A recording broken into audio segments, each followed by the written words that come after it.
I'd like to call to order this committee whole meeting of the town of Saugeen Shores and extend a welcome to everyone in this chambers this evening. And the first order of business is a declaration of pecuniary interest, and I'll remind every member that is your responsibility, and you can do so now or when it arises on the agenda. Undeclared. This evening we have three deputations, and the first one is Alan Hawes. He's here about tobacco enforcement and education. He's a tobacco enforcement and education officer with the Grey Bruce Public Health. He's here about Smoke-Free Ontario. Welcome, Alan.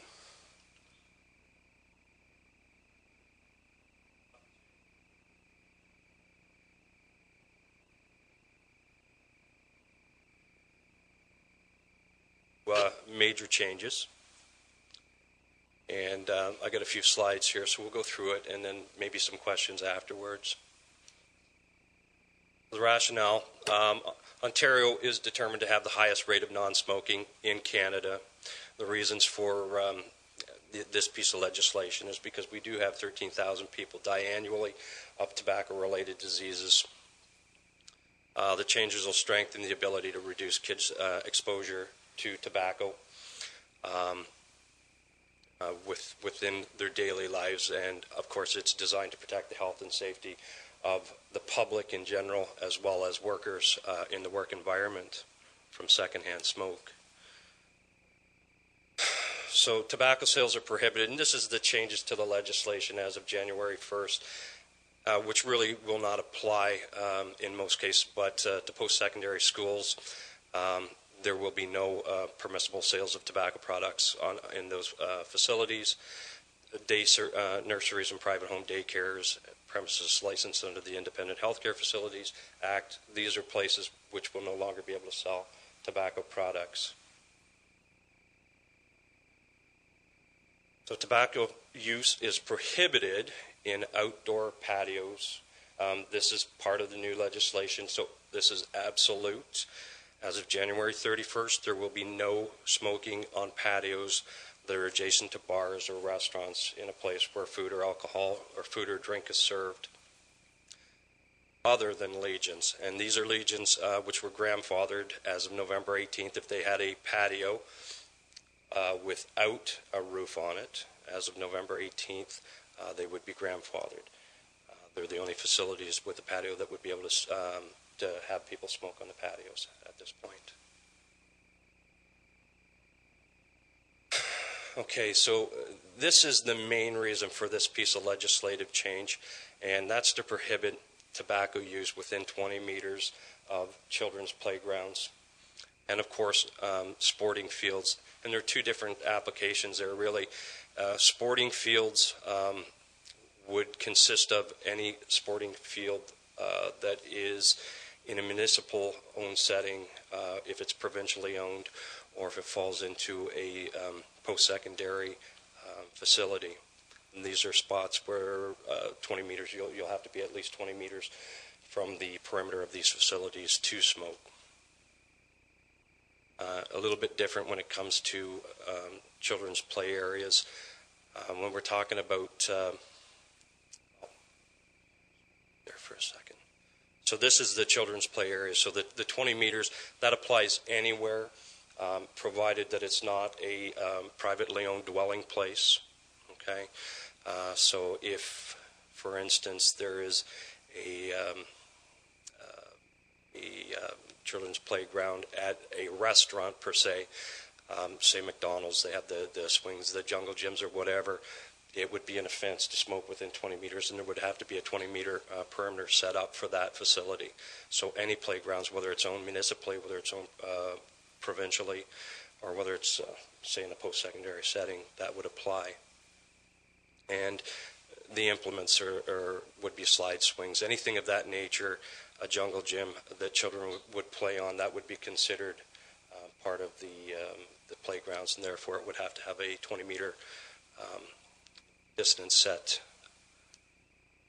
And then, of course, we have the sporting areas, and the sporting areas are where the municipal, provincial, or post-secondary school comes into play. If there is a facility, a soccer pitch or a baseball diamond or a skating rink in any of these settings, that's where the 20-meter rule would come into play.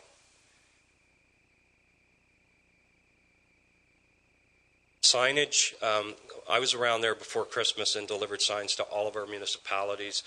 Unfortunately, at this point, the signs are 10 centimeters square, about 3 inches, 3.5 inches square. It's not something that the general public it's not going to pop and we're going to say, there's a sign that says I can't smoke beyond this. But at this point, it's what the ministry has offered us. There's been recent talk, and all of the public health units have been asked for their input with regards to proper size and dimensions of signs. So it's looking like we will get some down the road, but what we have now is the small metal plates that we did deliver. It's asked that they be posted in the at the entrances to your sporting fields. They're suggesting that 4 would be sufficient. However, I'm a little bit skeptic on that because every sports field will vary in size, but they're suggesting at this time 4 per sporting field, and then for the children's play areas, 2 per play area, and that would be at the entrances or set back to the 20 meters to indicate. And there's nothing on these signs that indicates 20 meters, so unfortunately it is what we have, and we'll work with them to the best of our ability. And they're to be placed, again, at the entrances and in a clear and obvious place. So these are the metal signs that we've delivered, and that's a picture of the standard no smoking sign, generic sign. And that's pretty much what we'll have, other than the provincial Trillium emblem will be on our signs. It'll be up to the municipalities to post those signs, and we're hoping that the municipalities will be able to use already present posts or things to attach them to.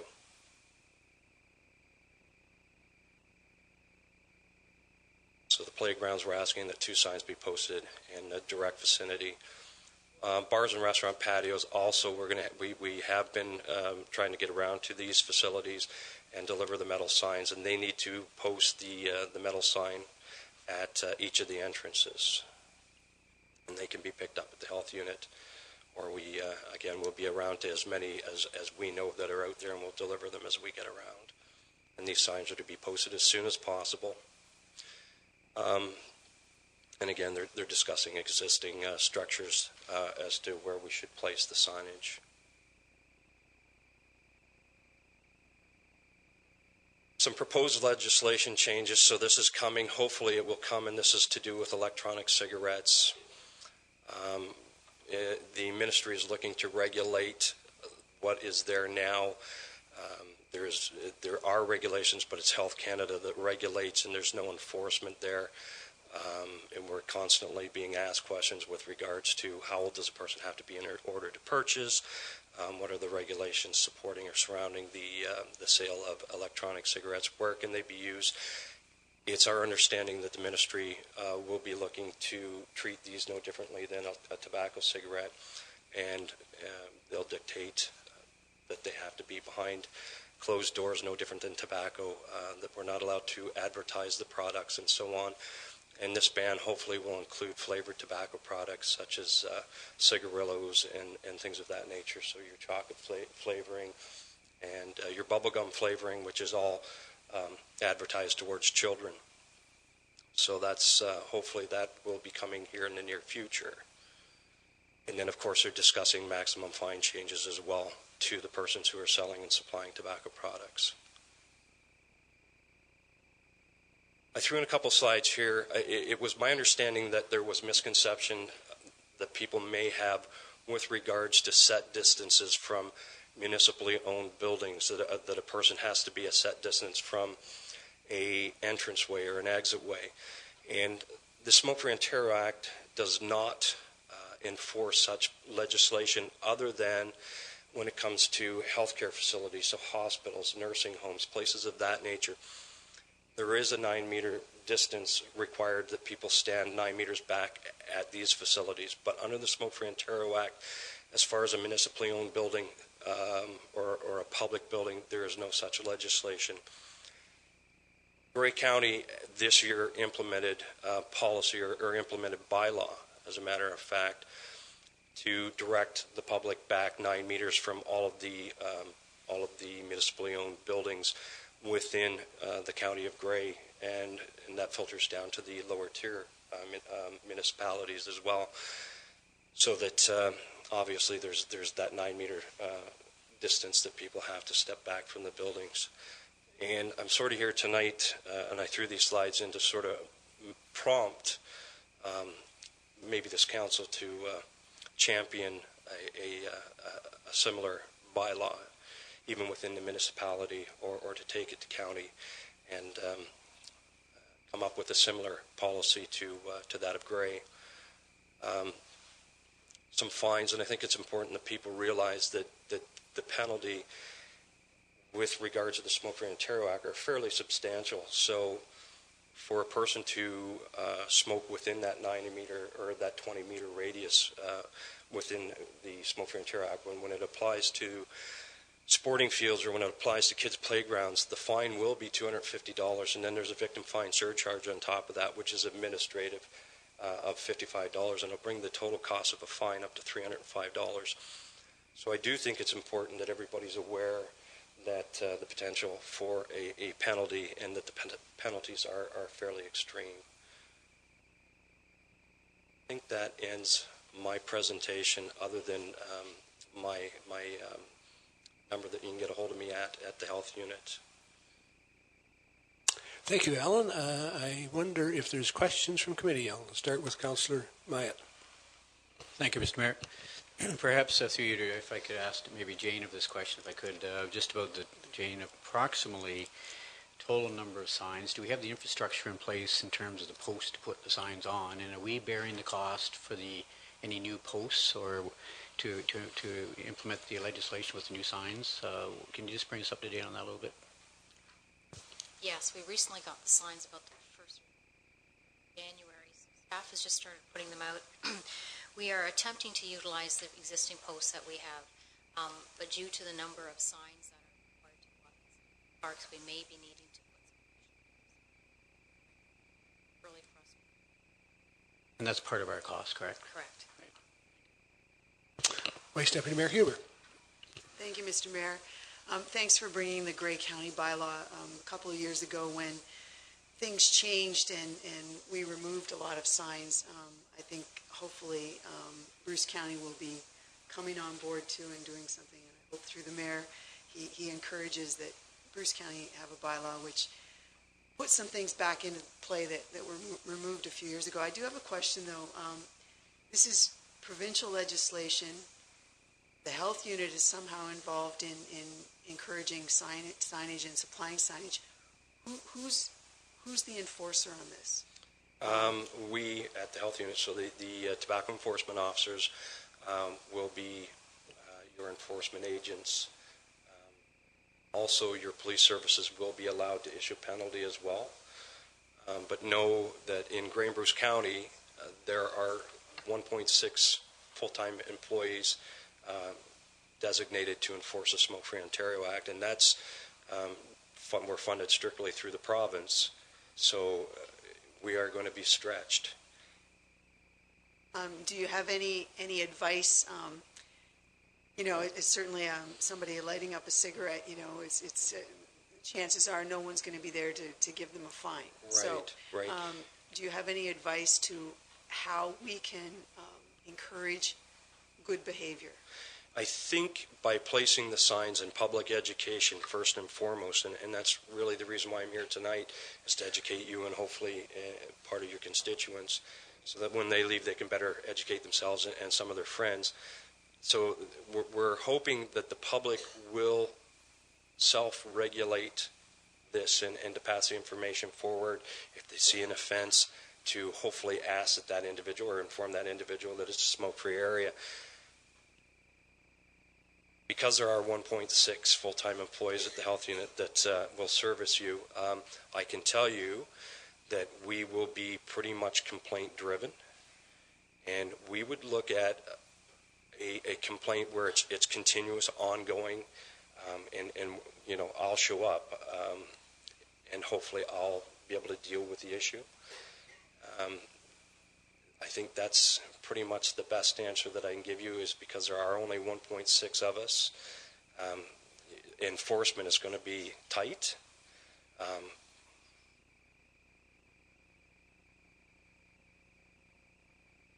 Councillor Dave Myatt. Thank you, Mr. Mayor. Through you, just a question similar to Vice Deputy Mayor. Is it this is the next step in the anti-smoking legislation? It's ramping up, and I commend you on that. In the past legislation or the current legislation, how many convictions or charges have been laid, say, over the past 2 or 3 years? Personally speaking, I'm the full-time employee at the health unit, so obviously I'm there 5 days a week. I'm going to say that probably in a month, 3 to 4 tickets would be written by myself. That's not every month. Some months there are more, some months there are less. But I think our job, again, is the majority of our job is education. So to assess the situation, if we feel that a penalty is required, then we would issue that penalty. But if I can resolve the issue with the education, then do that. We'll have a chat with the individual as opposed to a ticket. So. Deputy Mayor Charbonneau. Thank you, Mr. Mayor, and thanks for the presentation. I just was wondering, has the province given the health units, or have they released in any way any statistics that would tell us how many fewer smokers there are going to be in the province of Ontario as a result of this legislation? That information I do not have with me. I can certainly attempt to get that information for you. I would appreciate it. I think that getting some sense of the anticipated efficacy of this measure would be good, particularly since it seems like their intention is to download the cost of enforcing it on our police services. I'm not suggesting that the police service is going to be enforcing the Smoke Free Ontario Act. What I am suggesting is that they do have the authority to issue penalty with regards to the Smoke Free Ontario Act. Basically, again, you have 2 enforcement officers that work for public health, myself and Miguel Mann, at 1.6 full-time employees. So we are the majority of your enforcement. However, if a officer is, observes an issue and is informed, that officer does have the authority to issue penalty. If there's nothing further, thank you very much, Alan, and thank you for the presentation. Thanks for your time. Thank you.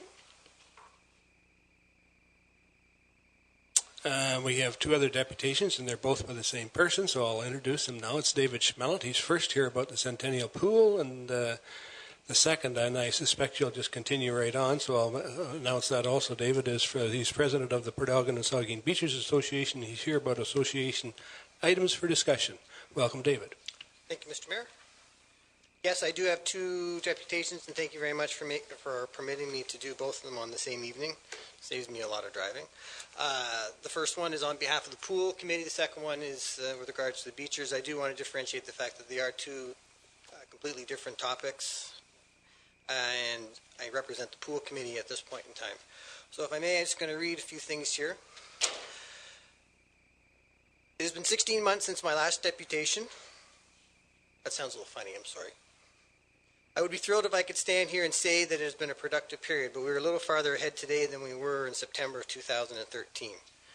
There has been a motion moved tonight by Deputy Mayor Luc Charbonneau, seconded by John Rich, that deals with aquatics and Saugeen Shores. You will be voting on this motion tonight. Anything less than unanimous support for this motion we feel would be a disappointment. We are here today as a group to add context to that motion. We are asking this council to direct staff to return with a recommendation that Saugeen Shores is committed to aquatics and that Saugeen Shores will continue to support an indoors, year-round aquatics facility. Furthermore, take the input of the community from the Next Wave studies and start us on the path to get us shovel-ready to build a regional recreation center. There's far too much information to present in a 10-minute deputation, but here are some of my highlights and my request to council. 8 years ago, the town embarked on a series of studies to assess the current swimming pool and assess options and seek public input. There was Next Wave number 1, 2, 3, and 4. My read of the study suggested to me that the results were very clear. The start of the program was great. The town recruited a highly qualified person to manage the new facility and to add programs and increase participation. That person relocated to the area, and participation has doubled. New programs have been added, grants have been increased, lives have been improved, athletes have been transformed and are now representing Saugeen Shores and Canada on the world stage. My last deputation, I reviewed some of those and the medals that we had won around the world. But there's been no follow-through from the town. One might say a lack of commitment, even a lack of leadership. To complicate the situation, the existing facility has been neglected and allowed to deteriorate even more. Your failure to reach a decision has been a disappointment to the people of this town. We are now faced with the effects of a long-term lack of planning and indecision, lack of a long-term plan and an air handling system or some other major component at risk of imminent failure, with no quick fix.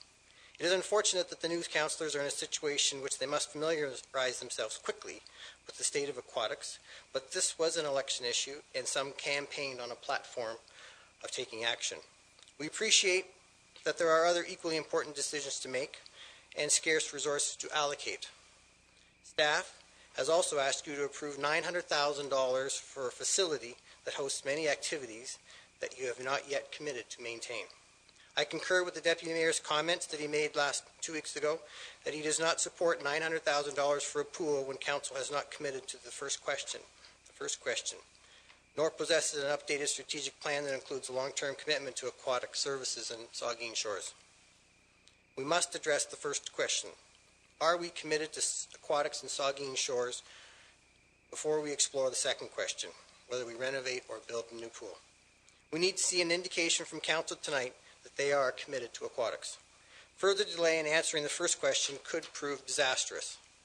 I apologize for sounding alarmist, but we were and still are at the point of a default decision. In my last deputation, I read a letter from Dr. Hazel Lynn, our Chief Medical Officer of Health for Grey Bruce.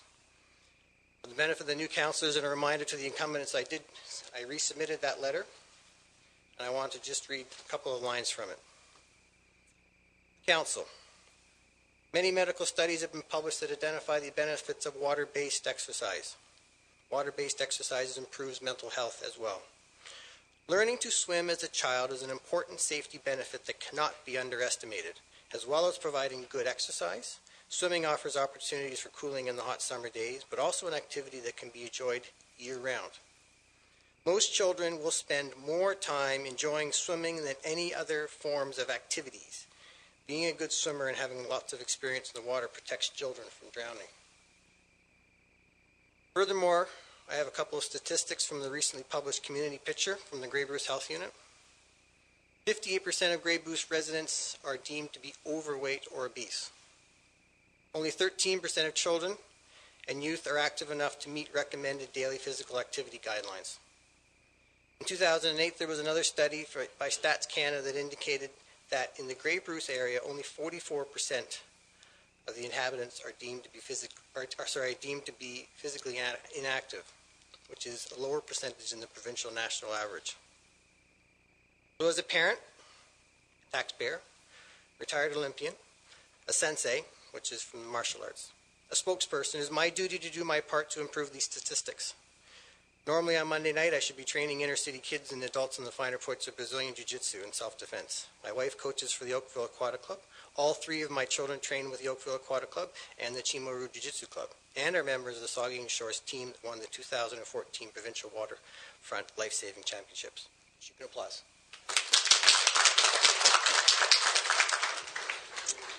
In November 2011, the town received a report from Walter Fitty, the Swimming Pool Conditions Report. Here are some of the highlights. I don't think you need me to go through all of them, but I will highlight a couple of them. From the report, the schematic solution entailed reconfiguring the existing space to fit general programming requests and current Ontario Building Code requirements. Future accessibility for Ontarians with disability guidelines were considered, but found to be too spatially onerous to incorporate. We're not going to include those people.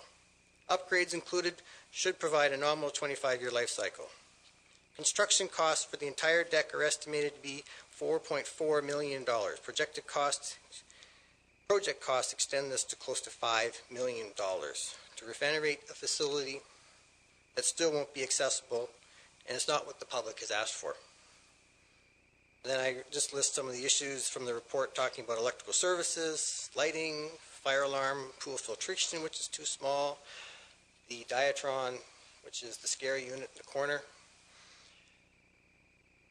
We do get to keep the we do get to keep the pH system. Otherwise, the sump pump needs to be enlarged. We need to redo the plumbing. We need to replace the heating, piping, pumps, control system, completely new domestic water system. The report was presented in November 2011. Other than the recently completed new liner and repair of the pool leak, I'm unaware of any capital or maintenance dollars that have been allocated to repair these other issues. I just want to recount a quick story here, because nothing like a story, I think, to drive home a point. Several years ago, my wife, brother-in-law and I were body surfing in the big waves of Lake Huron. It's one of those end of summer storms. The rain's coming across the lake horizontally, 5 to 6 foot waves coming in. It was awesome. Unfortunately, we were strong swimmers, and it was our own fault we made it look too easy. And furthermore, we were well equipped to be in the waves. Surfboards, proper wetsuits. We watched as others attempted to try but could not get past the breaking waves, and they were pushed back to shore. However, 2 did manage to get in the water, a father and his son. Fortunately, the son's girlfriend was left on shore. It was not long after that my wife heard the screams from the girlfriend. When we're out in the water, we're always aware of what other people are doing around us. So the 3 of us, we watch each other. We also watch for the others. The girl was screaming on the beach. The father and son had become overwhelmed and were exhausted and were being pulled further out under the waves. My wife saw the danger and swam to them. She pulled them back onto her surfboard. My brother-in-law was second on the scene and started to pull them in. This was a real-life emergency. The father was 200 pounds of dead weight in the water and had gone under. The son was not much help either. My wife swam to them, at first concerned there was a possibility that it was a heart attack, but she very calmly assessed the situation, talked to them, helped them calm down, coaxed them into starting to kick towards shore. My brother-in-law arrived second, I was there third, and we were able to haul them in. It took us quite a while to pull them in. We got them in, got them onto shore, disaster averted. I would call that an unsung hero. We then turned around and went back out in the water, but they went home. My wife learned those skills in a small Centennial pool in a program very similar to the programs that we offer here in the Centennial pool that we are at risk of losing now. We learned to play at the beach. We learned to swim in the pool. That is why we run a program in this pool called Swim to Survive. In summary, decisions need to be made now. I have canvassed many community groups, many of which are here today, and they all can concur that a decision needs to be made. I have not found anyone say that we should not be in aquatics in Saugeen Shores. The people in attendance here have made their wishes very clear. Build a new pool. Recent statistics show we have the 3rd highest income per family. We live only 25 kilometers north of the world's largest nuclear power plant, where long-term plans and problem solving are the norm. We need a leadership, we need a plan, and we need a commitment to make this happen. Respectfully submitted. Thank you.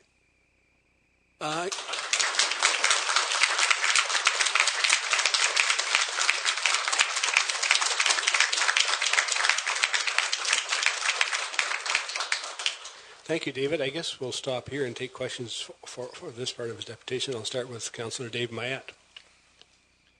Yes, thank you, Mr. Mayor, and through you. David, I'd like to thank you for your deputation. It was obviously well put together and heartfelt. And I can tell you that as a child, I grew up near a world-class facility. You know the one I'm talking about. Yes. And I had the privilege of going to swimming lessons there. And I can also tell you that if it weren't for those swimming lessons, I wouldn't be sitting here today, because I've had 2 near-drowning situations myself. It was only through those lessons that I managed to get to shore. With any decision such as the one that we're contemplating here, which is, as you suggest, a new facility, there are obviously costs to be borne. And those costs are going to be borne equally amongst all ratepayers in Saugeen Shores. And so the decision to be made then needs to be one that is well thought out, well contemplated, the most efficient use of taxpayers' money, and allows for the ratepayers to have input on that decision, because it's, I don't know what the dollar figure is per ratepayer, but it's going to be fairly significant over a fairly significant period of time. How do you suggest that we would engage the public and make sure that not just a well-represented group such as you have here today, but that the vast majority of Saugeen Shores ratepayers are given the opportunity to have a say in that? The original Monteith Brown report, there was 3 sections to that study, and the first study did provide for public input. I know it is 6 to 8 years old, but I don't think it's changed as much. And they were quite clear in what they assessed. They found, I think I found a piece here, out of their executive summary, through consultations carried out through phase 1, 2, and 3 of the next wave, it became clear that residents would like to see a pool that is multifunctional to meet a range of program choices. It also identifies there was need for lap swimming, but there was also the need for aquatic facility, and more importantly, a recreation and therapy-based pool. I think you are pretty comfortable at this point. There's been enough public consultation that you can continue down the path of making a decision whether we're going to renovate or build. At that point in time, I think it would be important to go back to the public at that point to say, if we build, these are the costs. And it's pretty simple to do. I've done it. I can actually give you a sample of what the ratepayer cost would be. And if you were to build, the study found that it was probably going to be costing us about $5 million. If we build a new facility, there would be some synergies in the operating costs, but we're going to be somewhere in the $12 to $15 million. And again, the town is, the people have been consulted, and they've given their input, and they told us what we wanted. And really what they described was a regional recreational center. They described a tank with a therapy pool. They described a walking track.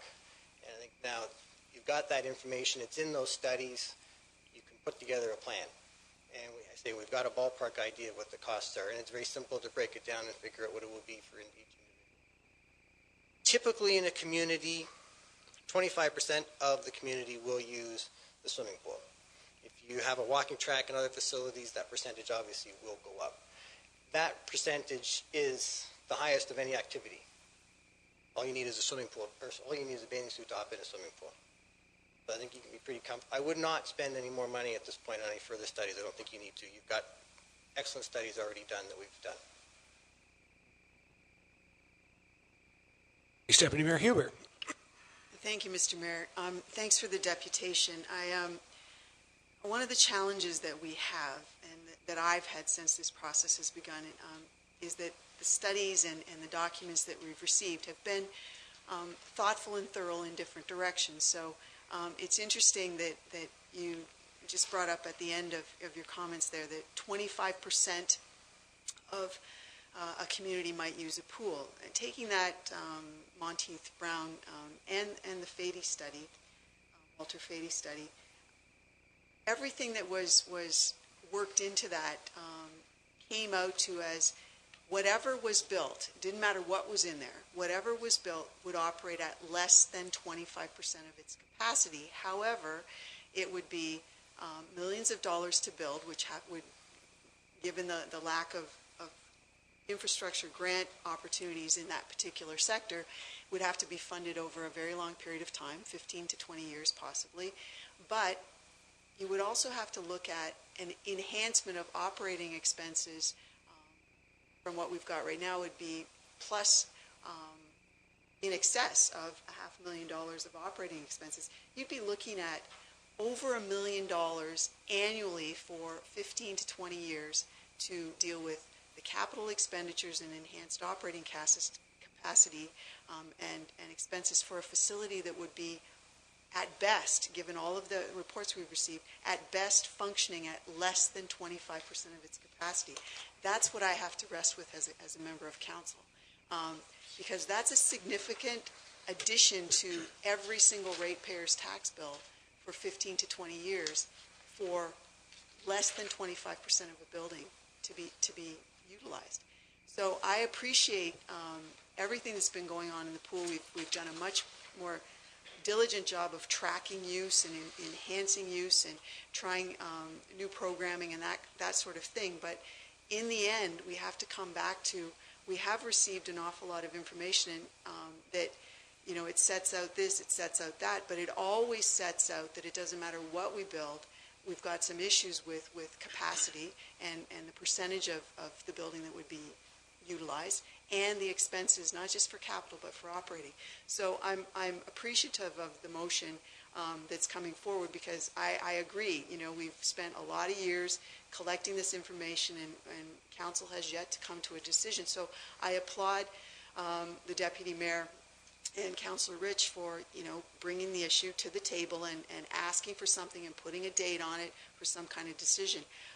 I'm not capable at the moment, though, of saying that I'm supportive of another new build for an indoor facility, because I'm not sure that the taxpayers can handle the expense over 15 to 20 years. And so I welcome the idea that, you know, we should be doing something, and this is the year to do something. And if we do something and it arrives at a decision that we can make in August, it will set up some budget situations for the next coming couple of years. Even if we do that, though, we've still got an existing facility that we got to spend some money on it this year, because if it breaks down, we're still a few years out from any new build. And so we would run the risk of no pool in the community for a number of years. So we've got to do something in terms of maintaining the existing service right now until we get to that decision. But I've been disappointed that we haven't got to the decision. I think the motion before us tonight sets that we'll get to that decision prior to next year's budget process. But I've really been struggling with use, capital expenditure, and operating expenses, and the potential impact to every single taxpayer, because it's a significant amount of money for a very long period of time, and it's not a decision that should be made lightly. So I appreciate you coming once again. It's unfortunate that we haven't yet got there. I'm hopeful that this term of council this year will actually make some sort of a decision which sets something in motion, whether or not it's what you're asking for or it's some other solution. We have to make a decision this year. So I hope we get there. Thank you very much for the deputation. This is a very tough decision for us to make. Thank you, Vice Deputy Mayor, and I think Councillor Minaj would like to speak. May I address any of what she said? Oh. Very briefly, I think we've having some very brief. Go ahead. I didn't really have any questions in there. It was more a comment. Just for clarification, in the reports that were presented, the operating cost increases by about $100,000 per year. That's my understanding of it, because currently I think it's about $275,000 to $300,000, and they suggest that the operating cost may go to $400,000, which works out to about $8 per person in Saugeen Shores on the annual basis.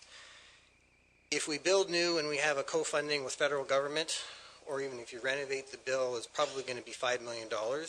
And at $5 million, if we amortize that over 25 years, that's $25 per person. If we do it as a renovation over 15 years, it's about $30, $32 per person. So I just wanted to give a little bit of perspective to that. The 25% of people that use a public swimming pool, that comes from the Canadian Community Health Survey reports that is actually 24.5% respondents participated in swimming activities in the previous 3-month period. Thank you. Councillor Minaj. Thank you, Mr. Mayor. I don't think we've met.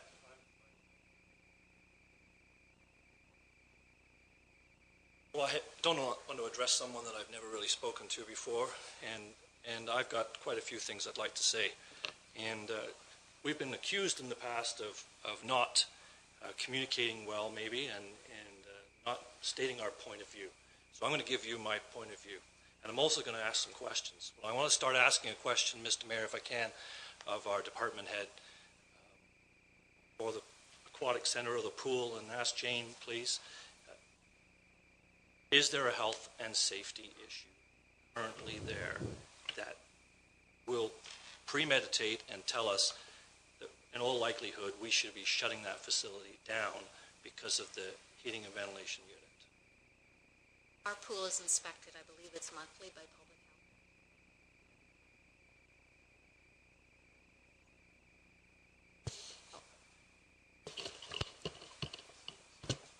Our pool is inspected, I believe it's monthly through Public Health, and we have reports on each of those inspections. We have not had a failing grade on any of the visits from Public Health to this date since I've been in this position. Neil, your question should be directed to the deputation. That's the intent of the deputation. I can't ask a question of staff.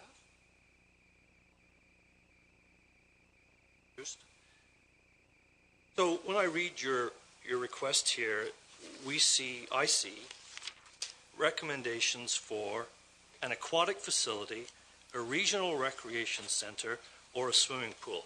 And I realize that over time we have had multiple studies that have gone the full gamut and made a decision. And I think I heard you say tonight that rehabilitating the existing pool is no longer the option for the community that most uses the pool. Is that something you can answer to me? Yes, there's a couple places, both in the Walter Fetty report and in the Monteith Brown report, where they concluded, based on their feedback from the community, that renovating the existing facility is the less desirable second option. The community, actually, we originally started this discussion as wanting to build a new pool, but when you read the studies, their description is actually a recreation center that has a pool as a centerpiece and other activities around it. Okay, thank you. So for me, just to let you know, I think it's an integral part of our lifestyle, our community, and that nothing short of saying yes to replacing the facility is what I would ask my peers to agree to saying. And I don't think that a council has said yes yet. So I'm not sure that the motion that's on the floor, that will be on the floor, is going to be able to get us to yes. So I'm going to ask through you, Mr. Mayor, and I note that the Vice Deputy Mayor, Diane Huber, has also said that she hopes this year we can at least have an answer, yes or no, to a new facility. So I would be looking forward to that.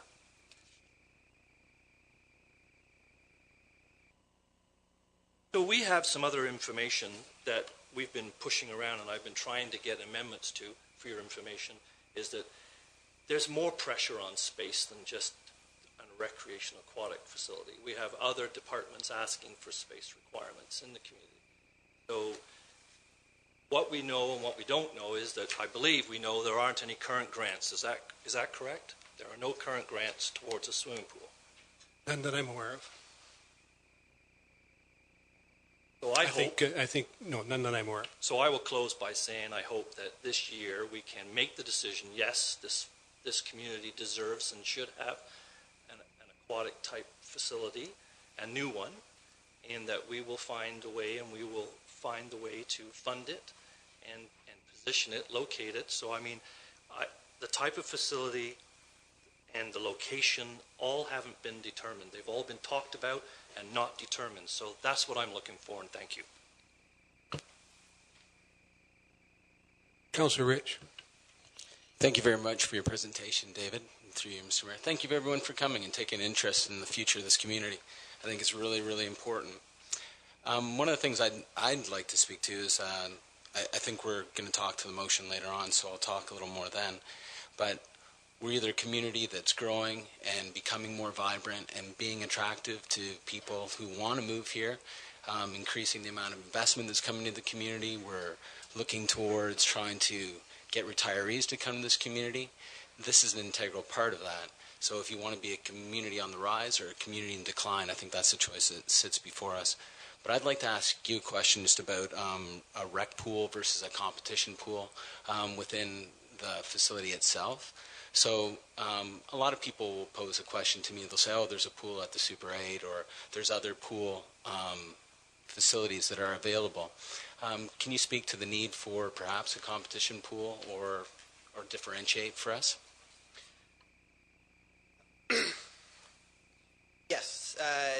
I come from the competition side, so I appreciate what a pool does. And it all comes down to the programming and what you can put in a pool.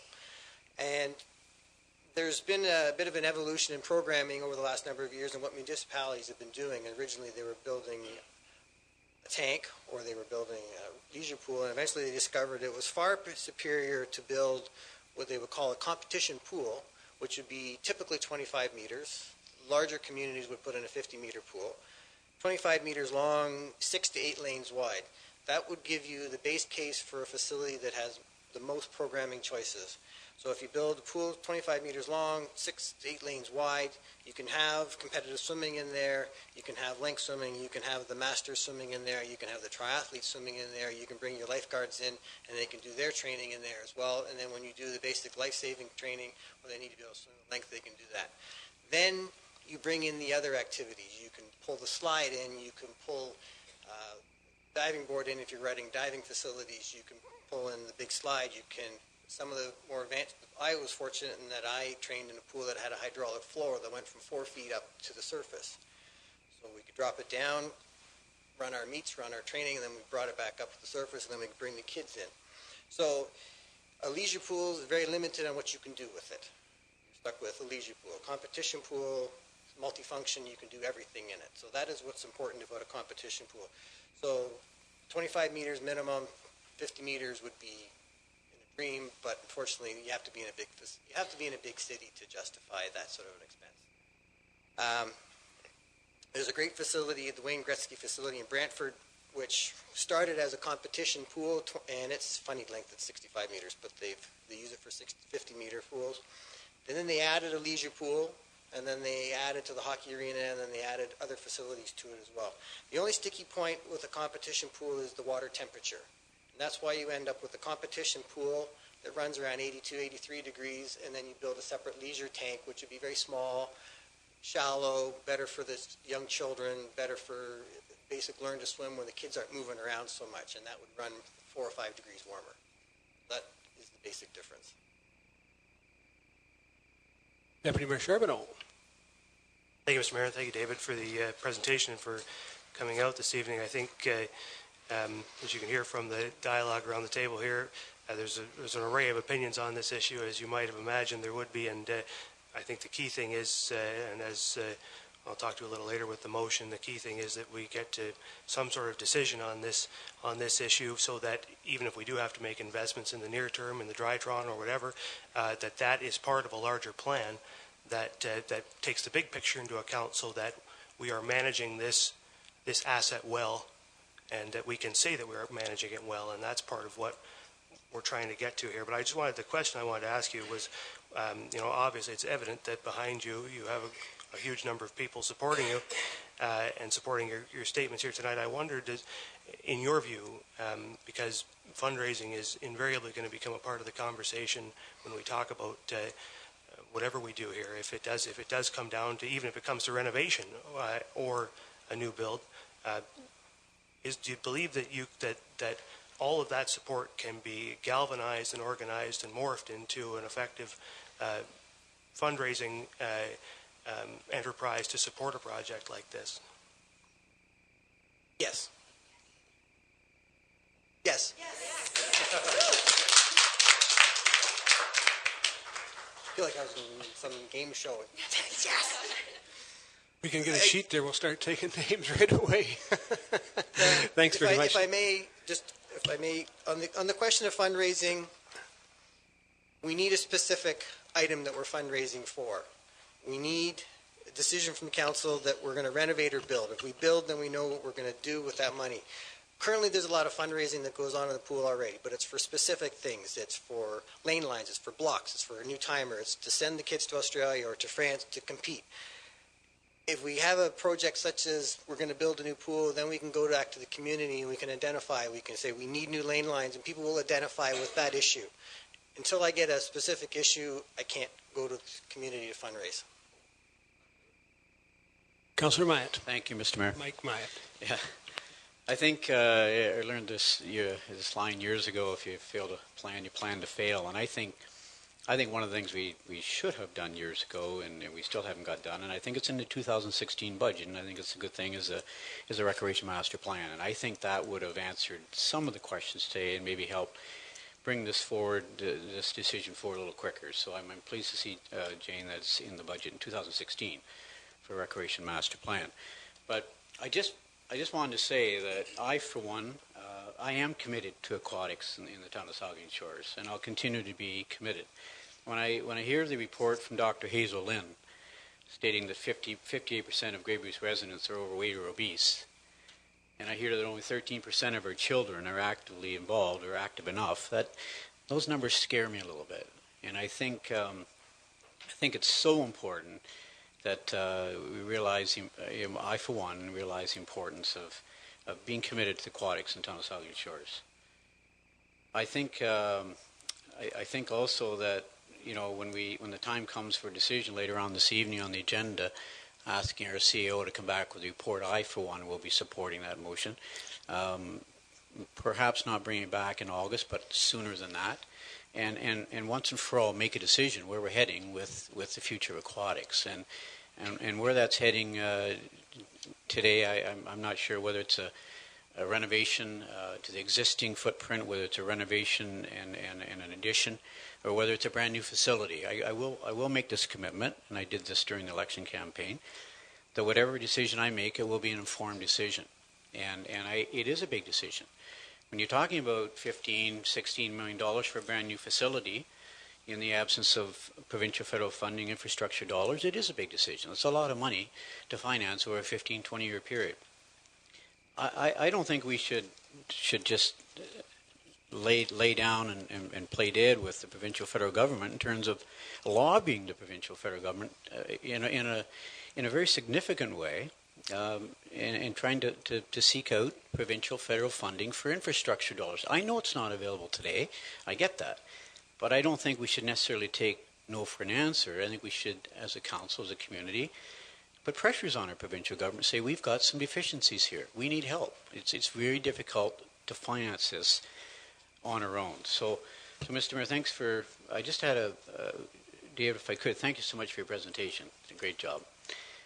Question I have is, when you talk about doubling in numbers, and maybe this is to our Director of Community Services, I'm not sure if you can answer, David, but when you talk about doubling of numbers, what have we doubled from what to what for users?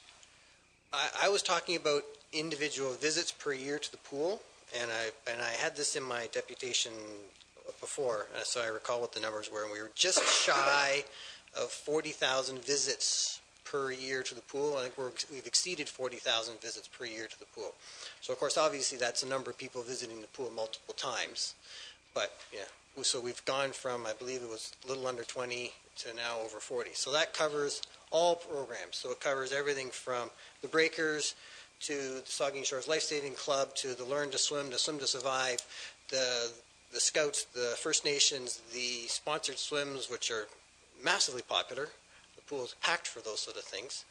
And I'm sorry if I've forgotten any other groups, but there's many groups that use, and the school uses them. So just one final question, Mr. I think, Mayor. Mike, we can get those figures, and I think we can ask, I mean, we can get the exact figures from our own people, and we'll get those for the report.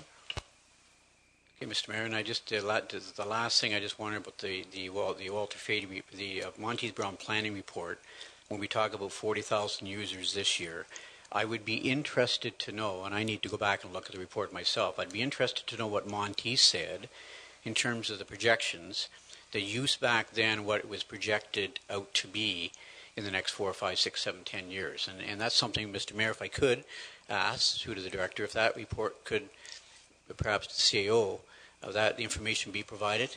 Yeah, I think, Mike, and I think this motion that we're going to be discussing, I think a lot of the discussion that we're having right now, we're getting ahead of ourselves here. I'm finished. Thank you. Okay, thanks.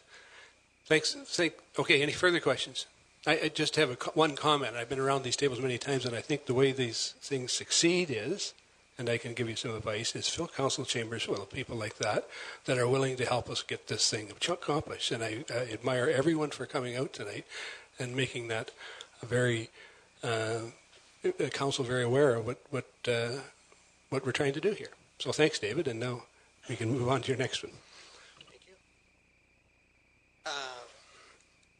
you. If I may, just as a point here, I think there's a few people that want to go home now. If you want, if anybody's leaving, we'll just take a minute so you can. You don't have to. You're welcome to stay for the rest of the meeting. But I'm sure you have other things to do. So, thank you for coming out.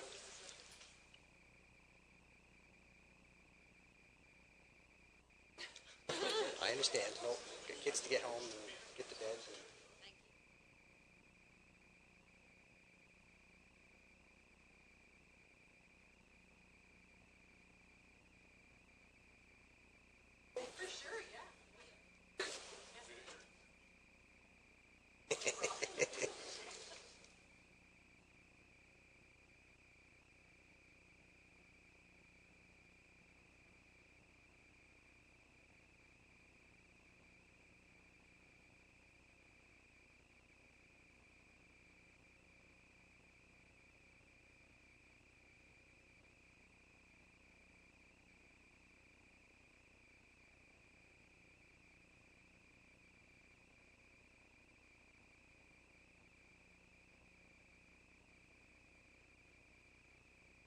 I think you can go ahead now, David. Okay, thank you, Mr. Mayor. Now I'm putting on my hat as president of the Beachers Organization. I come to you tonight with 4 items on my list of discuss. There's the dog bylaw, beach maintenance best practices, Port Elgin Main beach washrooms, and the Waterfront Master Plan Implementation Committee. That's my terminology. We're asking this council's permission, as the Beachers Organization, to take the lead in pursuing making a recommendation before summer, if that's all possible, directly to the council to update the dog bylaw. The bylaw is, my understanding, a little over 10 years old. We have been in consultation with other stakeholders and reviewed other municipalities to see an opportunity to update the bylaw, which we feel would better serve the needs of this community. We note, for example, that the current bylaw does not define public beach, nor does it define a sidewalk. When the original bylaw was passed, it did not account for a promenade or a boardwalk with sand on either side. Where does the public beach end, private beach begin? In this day and age, many cases, the family dog is part of the family for holidays or on day trips, and it's not safe to leave the dog in the car. We appreciate this is a very contentious issue with passionate people with very convincing arguments on both sides. But we do believe it's time to update this. We believe there's a compromise that's possible, and an effective bylaw can be created. We understand that there's always going to be the small minority of irresponsible dog owners that ruin it for the responsible dog owners. That's my first item. Second item, beach maintenance best practices. This is the second most common complaint the Beachers Organization receives. This is the condition of the beach. The 3-sided sage or bulrush has taken over large parts of the main beach, making it unappealing to beach goers. I believe you all received photographs this past week of the before and the after.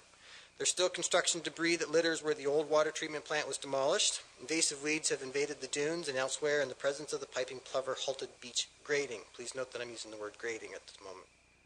The Waterfront Master Plan recommended, based on public feedback, that the town needed to establish clear best practices for beach grooming for each zone. We have been working with Public Works to arrange a grooming trial for the Port Elgin Mains Beach. There was a trial that was conducted in the fall which did not produce the desired results, but we subsequently discovered that the groomer was an older model in need of repair. We now understand that the contractor has upgraded his groomer to a brand new Barber Surf Rake, which just happens to be the same machine that we had independently evaluated and studied, anyways, and concluded was probably the best machine. We had in fact planned for a demonstration of the new Barber Surf Rake 600 heavy duty and planned a fundraising campaign to purchase one for the town. So we are committed to this. We are looking forward to the spring trial and using this data to actively work with the new Waterfront Master Plan Implementation Committee. We still need to work with Public Works to identify what it is we hope to achieve and set some parameters. Further, in our discussions with Jeff Peach of the Lake Huron Coastal Conservation, he concurred that the needs of the people can be balanced with the needs of the beach in need of tender loving care. Tender loving care was the article he wrote, I believe, last summer that was published in the Beacon. He supported our efforts to investigate grooming over grading and removing some of the sedge in favor of beachgoers and hauling sand to the beach to build it up. This latter point was discussed with Public Works and with Jeff Peach, and was actually included in the waterfront design proposal. The presence of the sage is reflective of the wet beach at Port Elgin Main Beach. Raising the grade with additional sand and enhanced dune grass plantings and other native species will help to naturally trap sand and dry parts of the beach for the enjoyment of the beachgoers. So we seek your support in continuing with these beach improvement plans. Number 3, the Port Elgin Main Beach washrooms. The Beachers organization has sent a letter to Council requesting that the main beach washroom receive priority consideration in the budget deliberations. We did not discuss the amount of capital that should be allocated because we lacked the information to make a valuation comment, but we do believe in fiscal prudence. However, we are concerned about the interim conditions of the washrooms while renovations are planned. The existing structure will need to be maintained for another season, and it is the source of the greatest number of complaints to our organization. The fixtures are suffering normal wear and tear, and some damage, and the cleaning has been substandard. More money for more staff is not what we're asking for, nor do we believe this is a solution. We believe we may need to change the supervision. More regular or thorough cleaning during peak periods and an outside rinse-off tap or shower are obvious to us an inexpensive solution to people using the sinks to rinse off the sand. We did note a considerable improvement in the cleaning after the initial complaints, but when compared to our collective experiences elsewhere, there appears to be some room for improvement.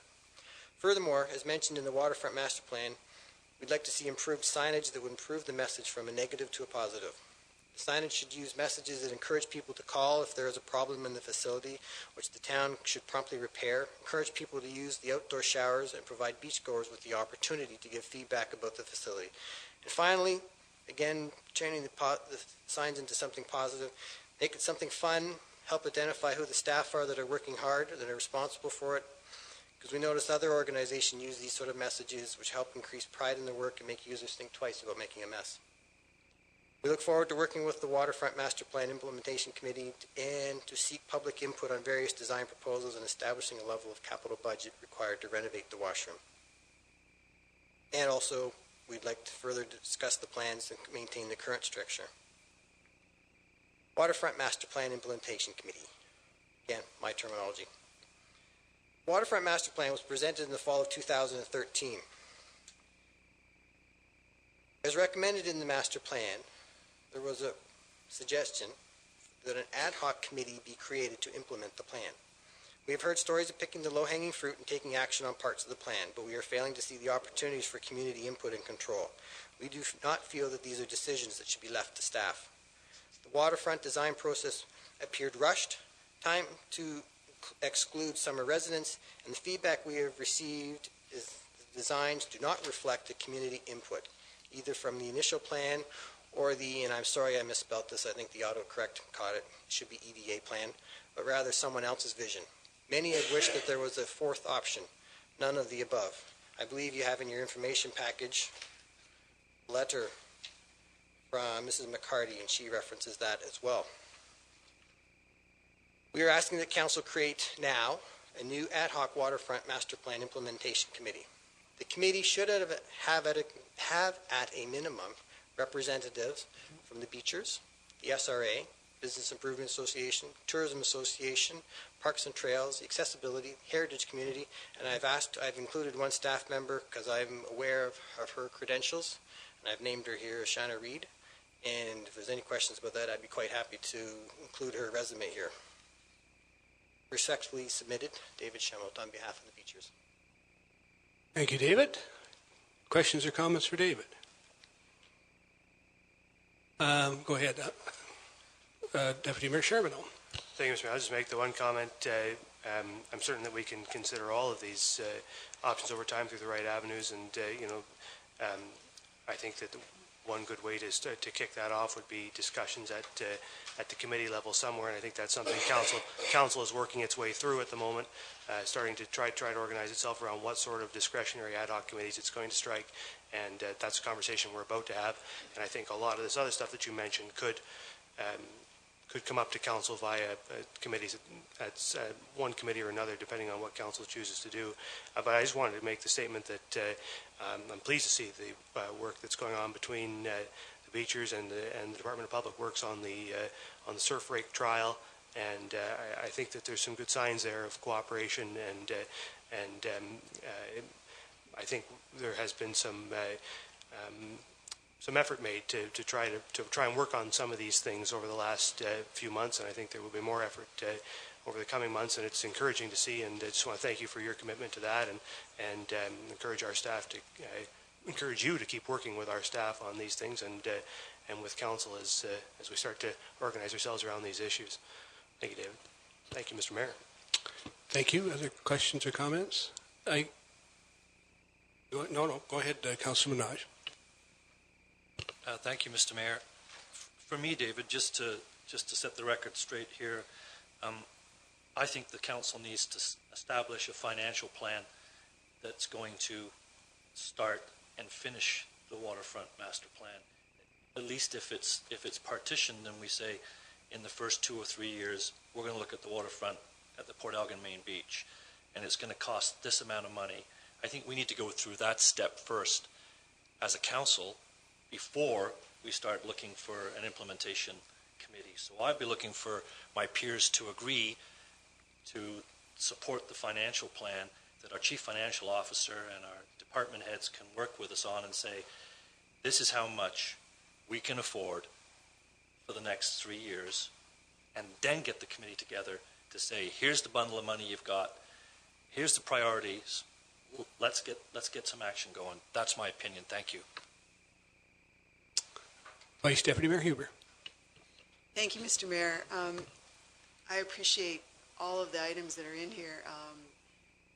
I think it's time that we create a beach bylaw which takes into account a number of things that should be thought about with regard to the beach. You know, in the old Southampton days, the beach was designated as an approved park, so it was treated a little bit differently because of that designation. We need to give some status to particular areas, and you know, the comments about the dog bylaw are right on, and in the sense that, you know, there's language there that doesn't reflect this, it doesn't define this, and it sets up some confusion. I like the comments about signage too, and I'm a fan of less signage. However, as a member of the ad hoc waterfront committee, we did have some examples of what we felt were positive signs as opposed to negative signs, and a little bit fun too, so I like that comment, that we were hopeful that we could work towards something like that at almost every single access point, or at least the main access points, which would start to set the tone for beach etiquette and a number of other positive messages. I hope we get there. I would also appreciate just a consolidation of thought on the beach. You know, one of the issues that came up during the ad hoc committee was that we had no real champion in terms of the town for beach stuff. There was some stuff that fit into Public Works, which was fine. There was some stuff that was under Community Services and Recreation, and there was some other stuff that were business owners who had properties there. We were, you know, we didn't have a one-stop shopping place that you know, everything sort of came together and there was a consolidated effort. So I appreciate you once again reminding us that we've been talking about this for a long time too, but at the very least, I really hope, again, during this term of council, that we get to the point where we have you know, revisions to the dog bylaw, but going further than that, that we create a beach bylaw like some other communities that are on the waterfront, which starts to put in place opportunities for us managing behavior on the beach, because I think that we're in for some changes over the next few years that I don't think we're ready for them. And, you know, all we have to do is look further north up the peninsula with changing things going on beaches near us. It's only a matter of time before some of that activity comes here. And we don't really have any way to deal with that. So your comments about signs are particularly appreciated. We need to think of signage as positive, not negative. And there's a way to do that, and also putting some fun into it. And we did have examples. It won't be very often that I'll mention Councillor Minaj's name when I speak, but Neil brought us wonderful images of signage in the States from, in particular, St. Pete's Beach, which I've seen myself, which just set up a nice collection of material that could be at an access point that said it all. And it was positive, it was colorful, it was fun, and that's what we need. So, and I do hope that we address the bathroom at the washroom facility at the main beach this year, because it does need something. Thank you again for the deputation. We need to be reminded sometimes that we're taking too long for certain things. Councillor Mike Myatt. Thank you, Mr. Mayor. David, thanks again for that presentation as well. And you know, the fact that the Port Ogdensaugen Beachers Association are willing to work on the dog bylaw. It's a contentious issue. I mean, you're going to have arguments, lots of good arguments on both sides, but your willingness to work on it, I think, need to be complimented. And the beach grooming, and in conversation with our Director of Public Works, I understand that demonstration day is perhaps going to move forward in the spring. So that's a piece of good news. You've read Phase 1 of the Waterfront Master Plan like I have, and the $500,000 cost to build a washroom just scares me, and I for one cannot support that kind of expenditure for a washroom at the bottom of Green Street. However, I, like Vice Deputy Mayor Huber, I also support moving forward with renovating or retrofitting that washroom facility sooner than later. Hopefully, if there's a will of council to have it approved in this year's budget, that we get moving forward with some architectural drawings and get it done, at least started this fall perhaps, and get it opened early next year. I'm not sure it's going to happen by May 24 weekend this year, but I think that it's got to be a substantial number, a lot lower than that number. So that's the discussion council is going to be having, and I also support that initiative. And the other thing I wanted to comment too, David, and for the benefit of your presentation into the beachers, into the community. At one of our budget meeting there just a week or two ago, there was some preliminary discussion, not approved yet because our budget hasn't been approved, but there was discussion about adding $15,000 into our budget this year through the community services budget for 2 additional staff for the purpose of maintaining to a higher level the washroom facilities particularly on our main beach in Port Elgin. So that's good news. Now whether it survives the budget at the end of the day, we'll have to wait and see, but it seemed to be pretty favorable our last budget discussion, so we'll see how that shakes out. So those are a few good things that are happening, and I'm with you and hopefully a few other councillors that we need to move forward quicker than a little quicker than we have in the last few years. Thanks, David. Thank you, Mike, and again, thank you, David. And I want to put, there's been talking a lot. I've listened to a lot here. And I want to say about the last term of council, we received that waterfront plan very late in that term. And there was an effort then to move very quickly. And some of those meetings that we've seen come around the design, that was in defense of staff, they were directed to come up with something fairly quick so that we could look like we could start to implement it. And I think we've started to do that. Obviously, I know we never seem to get things as quick as everyone would like, but council or a committee has looked at another option about number of options about how we're going to implement the waterfront plan, and we should come to resolution with that very quickly here, David, and have a recommendation for council about whether that plan should be implemented and who should be involved and the type of committee that we're going to strike for that. So again, I thank you for the deputation, all good ideas, and I hopefully all of them, I think you'll get an answer for probably as we roll out after this visiting session we'll have. So thank you again. Thank you.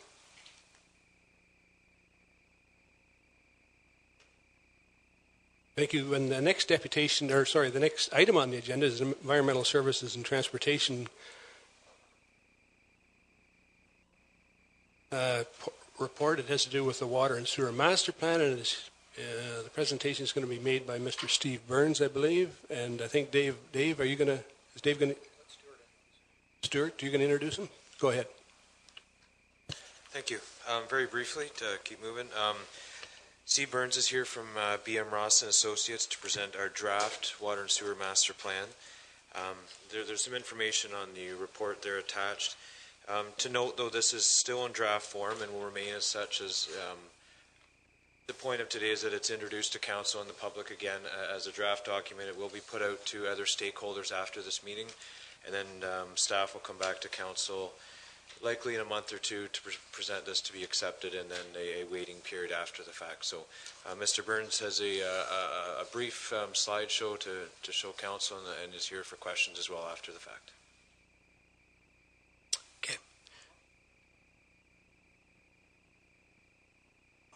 blue one, yep.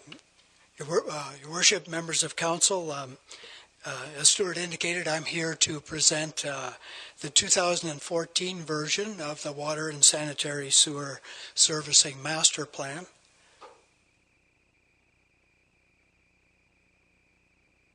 This is the third master plan, comprehensive master plan that Saugeen Shores has undertaken of its sanitary sewage and water supply facilities.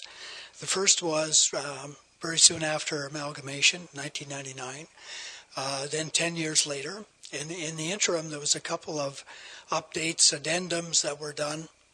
One resulted in the changing of the water supply system to be all of the water was changed to come from the Southampton Water Treatment Plant. Prior to that, there had been 2 water treatment plants. And the other addendum dealt with the major sewage pumping station at the 10th concession. The rationale for undertaking this new master plan is a number of things. Really, when the last one was done in 2009, there was very limited experience with a single water supply. We now have almost 7 or 8 years experience. Council has, in the interim, adopted a new official plan. In 2011, there was a development charges background study, quite a comprehensive study, that looked at population growth and forecasted growth within the community. There has been significant growth. You are growing at the rate of 90 to 100 residential units per year, and that's certainly requires periodic looking at major services. And the 10th concession pumping station was built, and sewage service was provided north of the Saugeen River, all in the interim since the last master plan. The very first thing we do in doing a master plan is really to look at growth, determine what your future needs for servicing will be. All of the growth projections in this instance came from the development charges work that was done in 2011. All we did was extrapolate that out from 2031 to 2034. So this work was really independent of what we were doing, but it formed the basis for predicting future needs.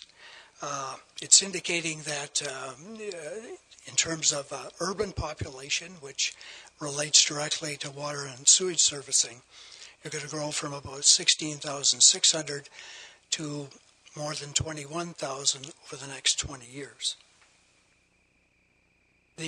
That's about 1.3% per annum, which is pretty significant growth. It might not seem so in terms of percentage, but compared to most communities in this part of Ontario, it's quite significant.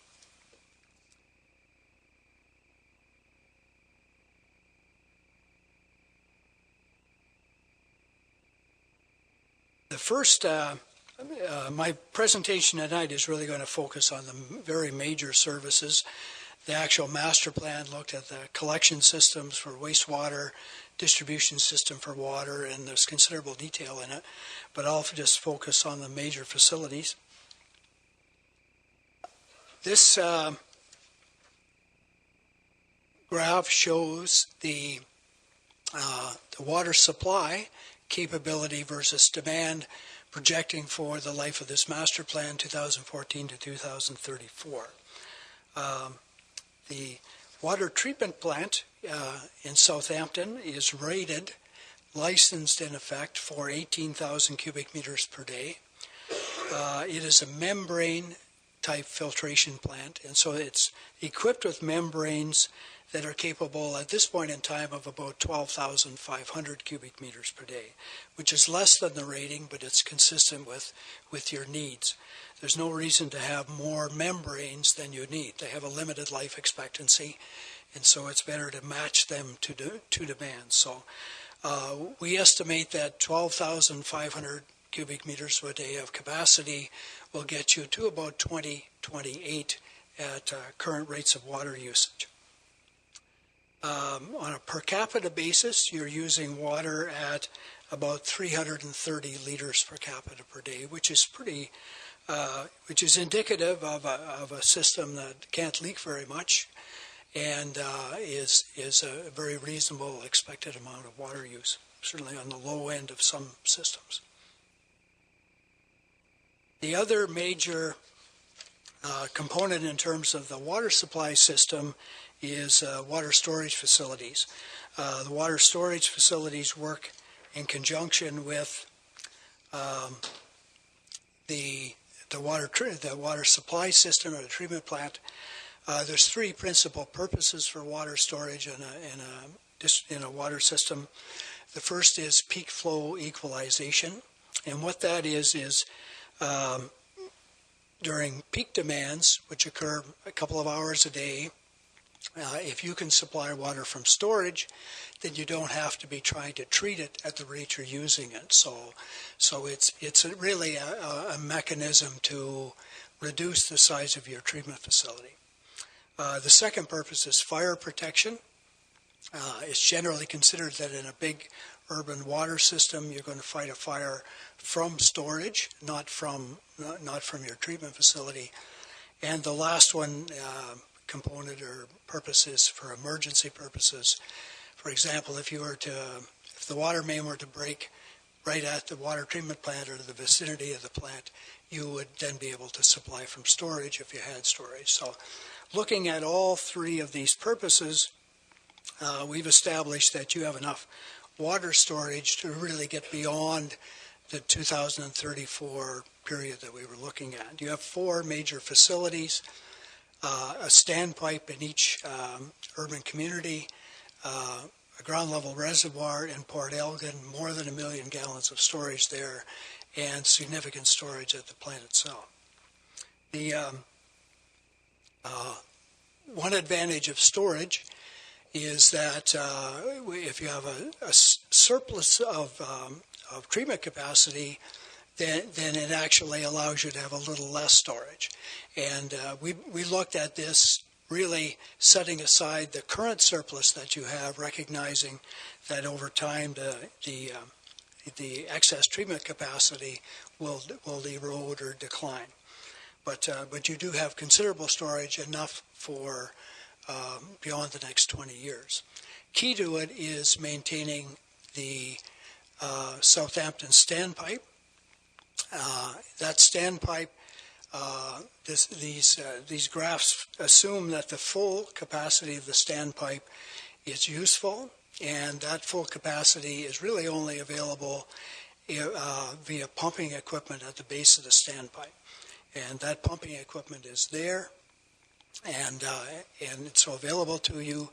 Currently and historically, it is manually operated. We believe that as the municipality grows, demands increase, then you will move to a point where you would wish to automate that pumping capability, but it's certainly not an immediate need.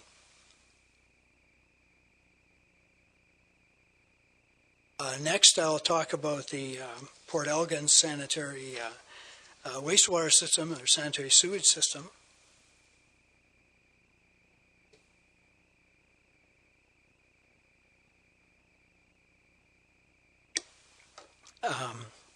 You have two wastewater treatment plants, one in each urban center.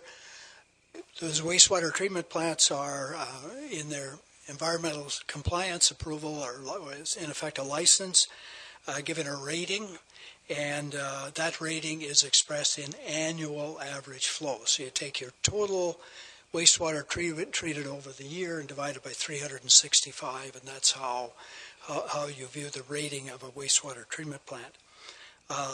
The Port Elgin wastewater treatment plant is rated at just about 6,500 cubic meters a day.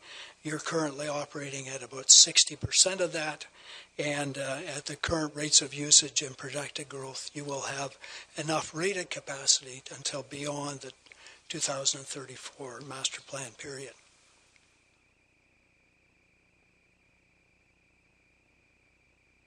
wastewater treatment plants, although they're rated on annual average day, they're actually designed on the basis of maximum flows or peak rates of flow and certain other considerations within the plant itself in terms of solids, recycling, and so on.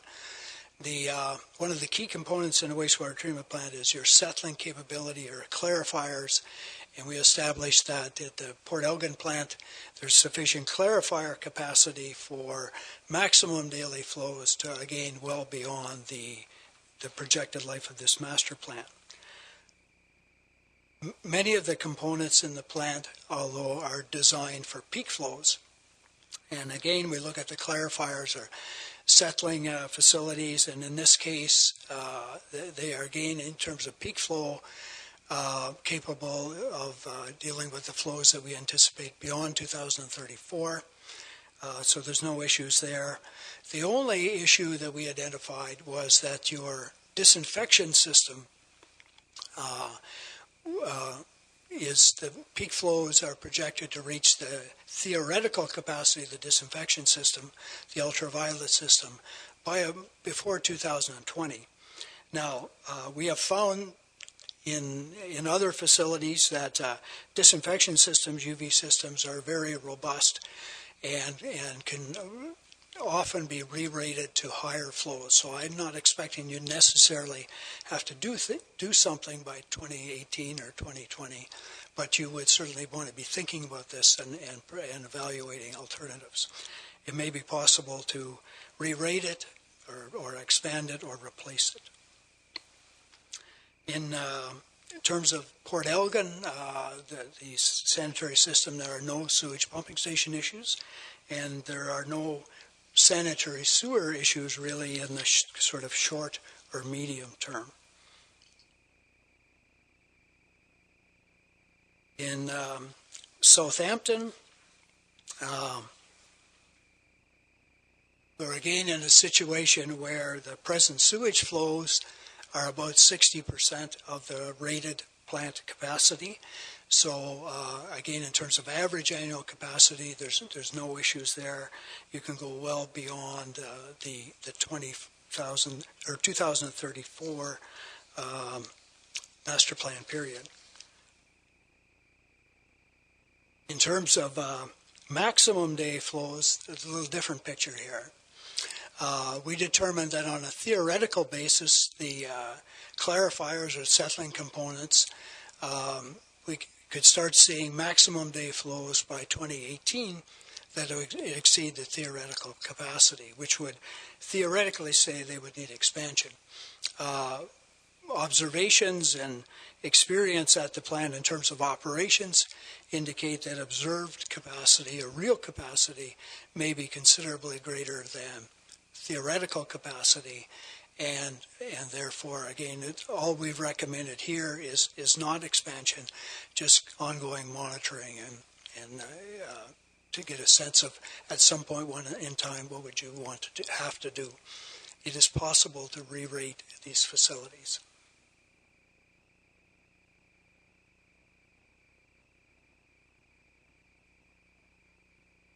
And lastly, in terms of peak flows at Southampton,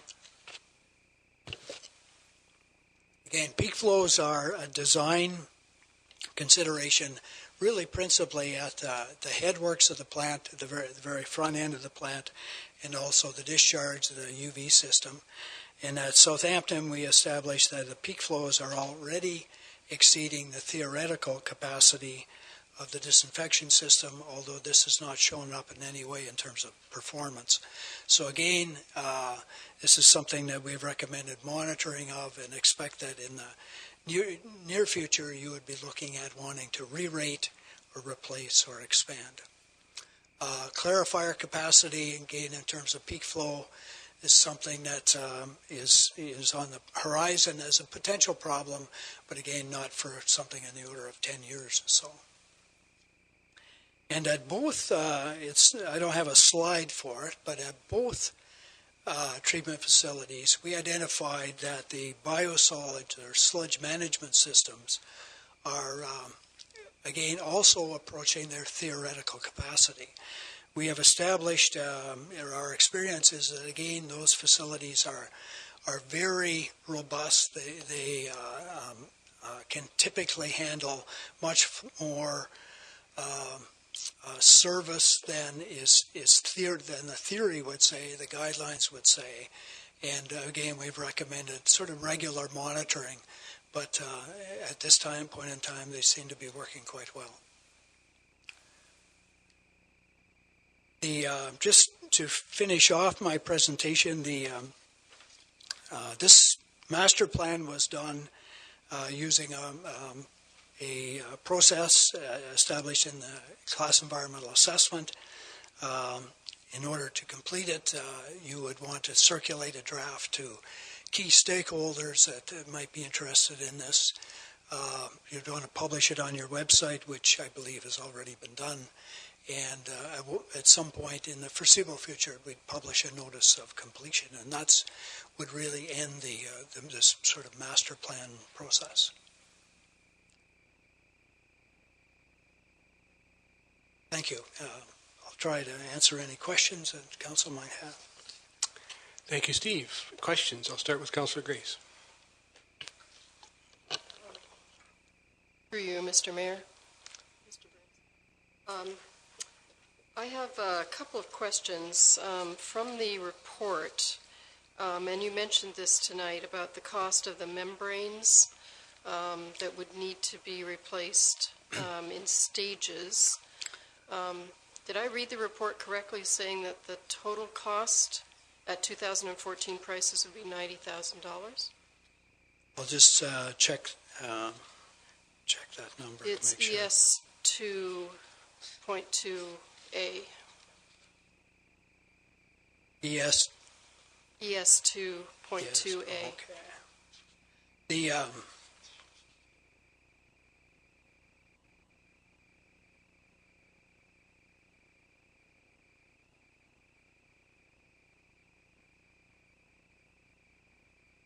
yes, that's correct. That I want to check another. That's the executive summary. I want to check another reference here, just to be sure. But you would.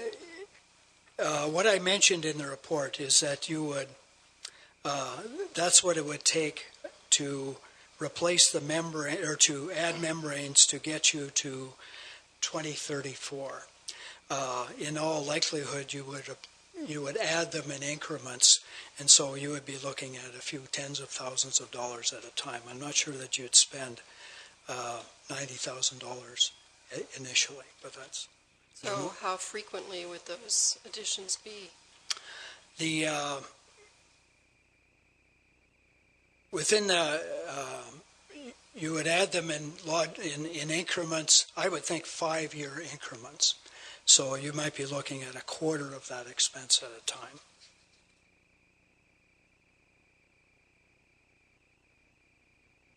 What we've done from when the plant started online, 2006, 2007, is watch the capacity of the membranes, watch the amount of water needed going up or down every year, and try to match the expenditures of the membranes to what we need to run the plant. As the membranes get older, they aren't as 100% efficient, so you have to look into that.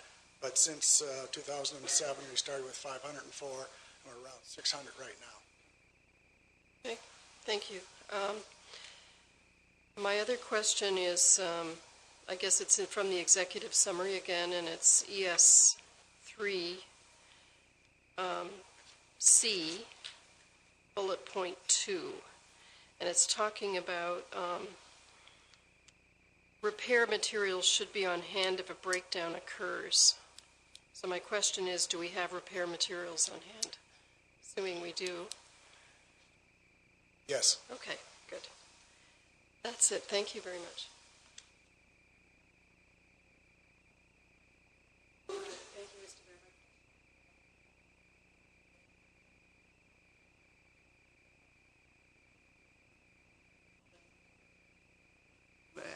Standpipe, I'm assuming that's water tower, right? Correct. Okay.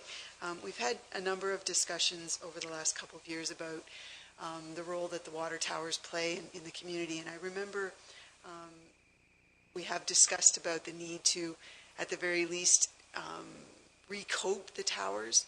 I appreciated your comments about that capacity is seeing us into the future. I hope at some point we might get something back again about the need to recoat. And it's not, I don't think it was about painting the outside. It was about draining them and doing the inside. Can you maybe make, I have two other things too, but could you maybe just make a comment about the water towers? Yeah, early in this process for 2015 budget, we had proposed to a new water tower for Port Elgin, a glass clad that didn't have to get painted, so it's just about zero maintenance. So that'll come back in 2016 as a budget deliberation process for council. Southampton, we get it videotape the inside of it every about 5 years. It's in fairly good shape, so we're thinking it can last another 10 years. But right now, we're thinking to go glass clad there again. The painting of it inside and out costs around $600,000, where a new water tower cost about $1 million. So in long-range planning, the glass clad, in our opinion, is the way to go. And we'd also like to see Southampton maybe move that water tower up a little higher in elevation, so it gets on the same elevation as Elgin and gives more pressure and more, passive water storage capabilities for the community. Thank you. I'd forgotten about the glass tower, so thanks for reminding me. A comment was made about disinfection and how, there's the potential, 2018, 2020 for something to maybe not be, something to be in need of some attention. Was that just for Port Elgin?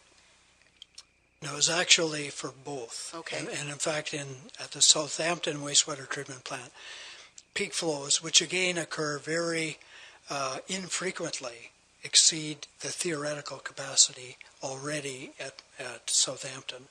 In the case of Port Elgin, we were predicting that would occur at 2018 or 2020. Okay, and comments were made about the Southampton sewage plant probably around 2018 requiring a great deal of attention. I'm just curious to know, there's also a comment in here that within 20 years there's a hope that all of the properties in the urban area of the community will be part of the sewage treatment system. I don't see, and maybe I just haven't picked up on it yet, the service priorities in terms of extensions of sewage treatment. Is that coming with this? I think you've sort of got one in mind in terms of the application that we made for some funding that we were hopeful maybe of getting some help with another big chunk of the community. But is there a sense of priorities for adding more properties to the sewage system? Thanks. Right now, the official plan more or less designated where the sediment boundary should be within those boundaries. So that's what the sewer treatment plants can handle. And they're exactly not aligned perfectly, but we've got enough treatment capacity to build out to those sediment boundaries of the official plan. Now, if you go to the Golders Grove area, we need a pump station. Most of the other places in Southampton and Port Elgin, they can grow gravity. That answer the question? Not completely, but it's getting there. So areas of, let's use Southampton as an example, as you head out towards Denny's Dam, those are some properties that are getting built out there. There's opportunities there for people to build without having to connect to a sewage system because the pipes aren't there. What I'm getting at is, do we have a sense of where we'd like to go? What's the priority for making sure that we at least try and get some pipes under the ground and get people connected? Is there a priority list of that? What directions? Not really. Those are out of the settlement boundary. But if those were to be coming to the settlement boundary, we've got a scheme. It's been set forth probably from the 2009 for another pump station kind of around Anglesia that would pump directly to the sewage treatment plant. Some of those could go gravity. As I said, right now they're out of the settlement area. So we're not kind of directing a lot of development there. We'd like to see development inside the settlement area, and they'd both be on sewer and water from day one. as we've been talking about the washroom facility at the main beach, it is also a sewage pumping station. Correct. Sort of seems strange to me that we pump sewage down and then we turn around and pump it back up. I just want to mention that because that just seems like a strange situation, and maybe sometime in the near future we can have a discussion about why we're still continuing to do that. Anyway, I'll just leave that thought. Thank you. Councillor Mayette, Dave Mayette. Thank you, Mr. Mayor. My question was about glass towers and capital costs, so it's been answered. Thank you. Councillor Minaj. Thank you, Mr. Mayor. I just wanted to go back over a point. One of the points you made, Steve, is that 300 litres per person per day is at the low end of 330. 330, sorry. I have it written, I didn't read it right. 330 litres per day, and your estimation is a low-use estimate across the province? It's certainly at the lower end of the range. I've seen communities that have used as little as 300. But when you consider your sort of summer seasonal usage here, which gets lumped into that, to me that was a surprisingly low number. Maybe it's conservation efforts. So I have questions, a couple here. Slide 12, I think Vice Deputy Mayor Diane Huber mentioned in 2018, we're talking about peak flows into the Port Elgin waste treatment. And I wanted to know what percentage do we attribute peak flows to heavy rain events, infiltration, so that's my first question, and then I wanted to know how much the Geddes Market Street Rehabilitation Project percentage-wise reduced the infiltration.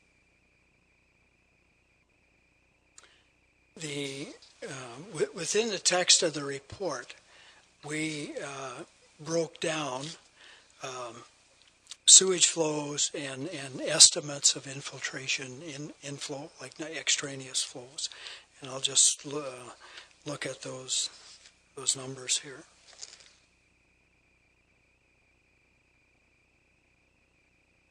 Certainly, in our review of the numbers, I saw nothing that jumped out at me in terms of excessive flows. Peak flows here are very much in the order of what you would expect, which is like 4 times average.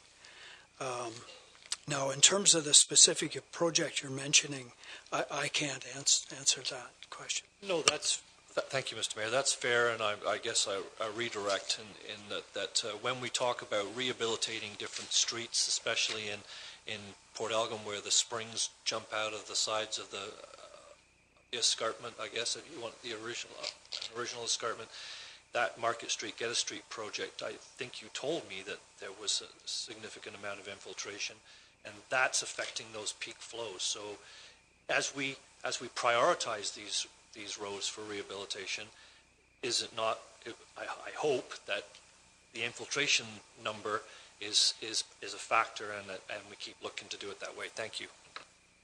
Yeah, the infiltration will go down, but the P factor will not, because that section of Market Street and Geddes was infiltrating 24/7. So it was kind of a base flow always was coming into the sewage. Now, because that section they did with a concrete pipe and didn't put any gaskets to make it easier to lay the pipe, so we've got that all sealed up, and that was the #1 infiltration area we had in Saugeen Shores. Thank you, Dave. Councillor Grace, sorry. Thank you, Mr. Mayor. I saw several references in the summary report about a significant fire event as defined by MOE guidelines, but I didn't see a definition. I couldn't find one. What would that be? Because there was one situation, I think, where there was a concern that such a fire condition would draw down the standpipe in Southampton to unacceptably low levels. The Ministry of the Environment now Ministry of the Environment and Climate Change, has established guidelines for design of water systems, sewage systems as well. And in those guidelines, they recommend, they have tables that would recommend that for certain size communities based on service population, you have a certain amount of fire storage and you allow for a certain fire flow rate. So a significant fire flow in Saugeen Shores would be something in the order of 150 to 100, perhaps 175 liters per second would be a significant fire. Which would, in gallons per minute, is say over 2,000. I think a typical fire flow availability in a residential area would be in the order of 500 or 600 gallons per minute. So if we're looking at sort of downtown commercial or institutional schools and so on, we're looking at numbers in excess of 2,000. So the system, when we evaluated it, was really tested against that significant fire, not just a normal situation. The Deputy Mayor. Thank you, Mr. Mayor. This question may be best directed to the gentleman from Public Works. If the, we've heard now in this report a couple of instances where theoretical capacity is lower than what we're experiencing in terms of operational capacity. In at least one occasion, that theoretical capacity is already being exceeded, and in a couple of cases, for example, with regard to the clarifier in Southampton, that potential exists for us to exceed design capacity or theoretical design capacity sometime in the near future, and that the recommendation or the report recommends ongoing monitoring to ensure that we don't have exceedances. I guess my question is, what does monitoring look like? I think it's important in this context. We've heard now an expert opinion, council's heard an expert opinion that there are some potential for theoretical shortfalls. Since we've heard that, I think we have a certain level of responsibility to ensure on an ongoing basis that doesn't become an actual shortcoming. So could you provide council with some comments about what monitoring looks like on an ongoing basis and how we can be assured that the system is operating in a safe manner? So I think Southampton is the one that's most current, the clarifiers, and it's got a theoretical rating around 6,200. We can do with no problem 7,000. When we get over 7,000, it's a little bit. You have to do more watching, more returning, trying to keep the sludge blanket down. So right now we're looking at, and the next time it goes to 7,000, do additional more testing. It'll be just something like a stress testing to see exactly where that real number is, and possibility this spring we might get to that 7,000. We're going to do some dye testing and extra testing to see exactly where that clarifier is. But it's one of those things that sewage is a good design, treats itself, and we haven't had any problems with that with over the 7,000. Just keep monitoring that to actually see how close we can go or where that upset limit may be. And with regard to the UV systems, Dave? The UVs, when the technology was brought online and got MOE approval, they were rated very low to make sure nobody had any problems. We're doing a small project now in Port Elgin. We've got the capability of putting 3 banks online. We've just been running 2 banks, and even with 1 bank, we just about get 99.5% of kill. So that means we've got all kinds of capacity there as well, but we're still monitoring that to see when that time is to spend extra money or do different technologies. Thank you, Mr. Mayor. Thank you very much, Mr. Burns, for your report. I don't know, I guess lots of information and a big report about I can guarantee I didn't read all 300 pages of it.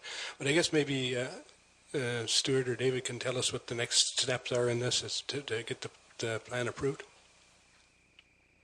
Yeah, we're going to put it on the website tomorrow after council's had this opportunity to look at it, and then send out to a few stakeholders and then get their feedback. And if there's no feedback that's real negative, we'll take it back to council and get you to endorse it, and then we'll publish it for the start of the 30-day period. In that 30 days, people have the right to request a Part 2 order if we can't negotiate whatever might be an issue with the public or other stakeholders. This is kind of a planning document for quite a few years. We don't anticipate any problems.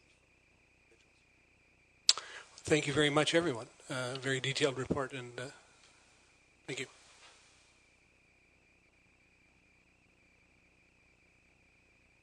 The next item on the agenda is the Community Services, Parks and Recreation Staff Report, and it has to do with the lease renewal of the Southampton Rotary Club, and our director is going to take the podium. Very good, Jane. You can, stand up for me. Stand up, run around. I think we're all ready to stand up. Thank you. The lease agreement between the town of Saugeen Shores and the Southampton Rotary Club for the use of the Boy Scout Hall is expiring.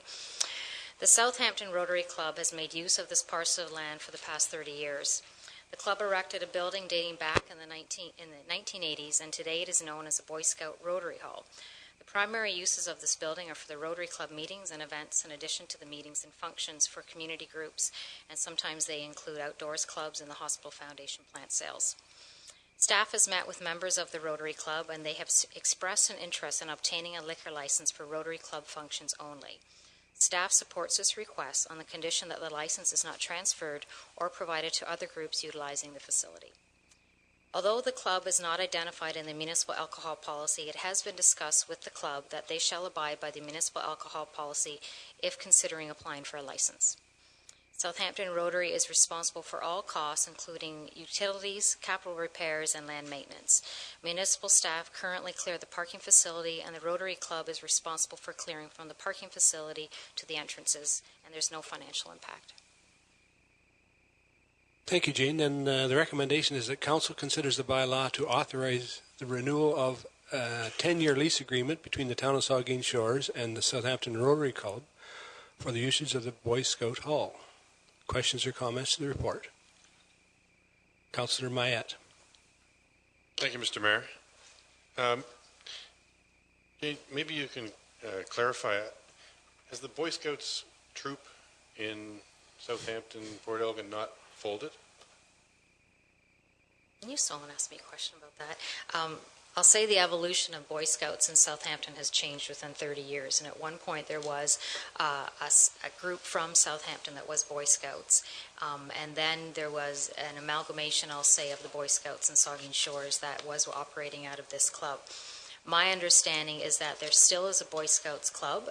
Within the last year, the numbers have decreased dramatically, and there's also a new outdoors club that has picked up some of those numbers. So is it anticipated that the outdoors club will be using the facility? They have been using the facility currently. Okay, because it's a lot of the same people. I realize that Correct. they had a transition to a new format. Correct. Okay. But I will point out that the Boy Scouts still exist in Saugeen Shores. They're just not working out of this facility. Any further questions? Quick question, Mr. Mayor. Jane, just in under the use of land, the Southampton Rotary Club may have the option of obtaining a liquor license for purpose events solely for the benefit of the club. Does that? Can I interpret that meaning that not for financial benefit for having other groups come in to run functions, but liquor license for their own use? Correct. So it may be for a social opportunity before one of their meetings. It is not for other groups to utilize. Councillor Grace. Yes, Mr. Mayor, the liability clause, that's number 4. So if there was some kind of situation where, there was an injury involved, this is removing any liability from the part of the town, is that right? Correct. It names the town as an additional insurer. Okay, thank you. Any further questions? If not, then all in favor of the recommendation. That's carried. Thank you. Any opposed? The next item on the agenda, there's a number of items there for committee of the whole information.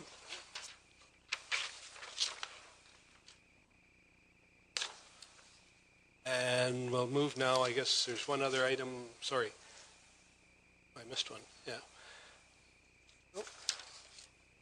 There's an information report here on the plantings of Captain Spence Trail.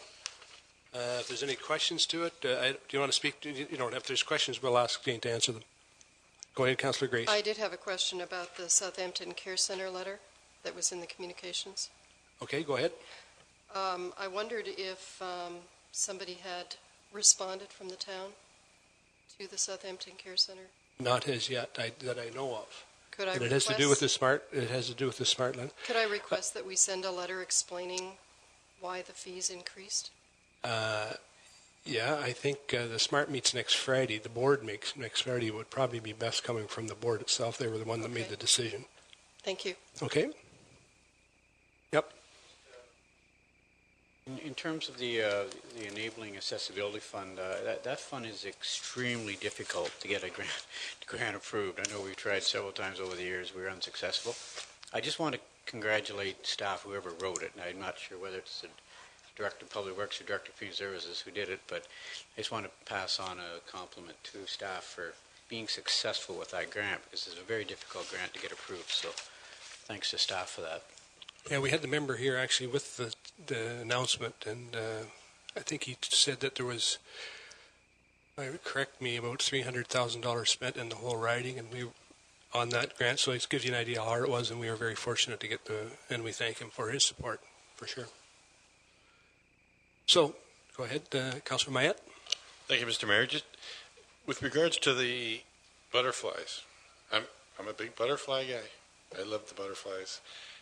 But are we proposing that they're going to be planting milkweed on the beach? Because, I mean, let's face it, planting, I won't say invasive species, but species of different plants that are not necessarily there today is quite a contentious issue right now. And milkweed is the plant that we're talking about, because that's what monarch butterflies feed and nest on, right? And I looked at the report, or the intentions, and they're going to be planting them in some pretty pronounced and obvious areas. And so this is a request that hasn't been approved, right? This is an information report, so it's not necessarily a request. It's an information report of indicating what they'd like to do. It's no longer on the noxious weed list. It's the primary planting that they would prefer to do, but they are open to looking at different options, and there certainly are different options that can be planted that attract monarch butterflies. No, there are other plantings as well that attracts them.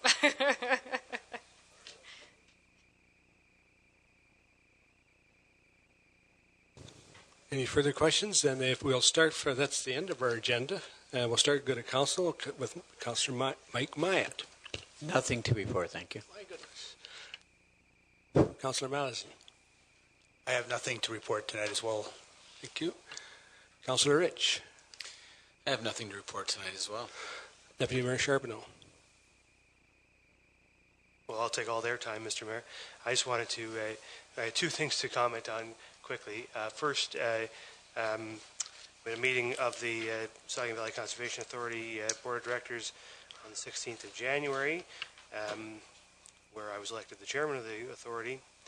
And I just wanted to make the comment that looking forward to undertaking that work and to working, I'm hoping, with planning agencies across the Saugeen watershed to improve the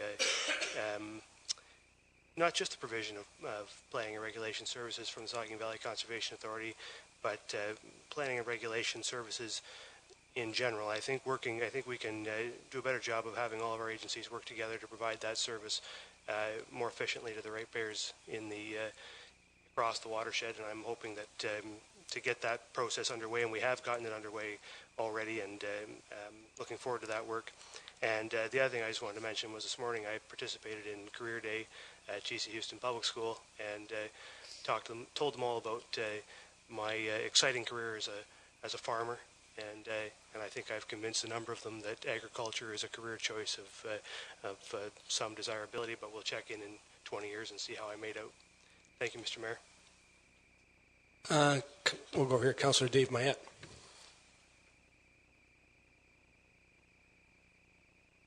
I'll say that over the past little while, I've had the pleasure of attending a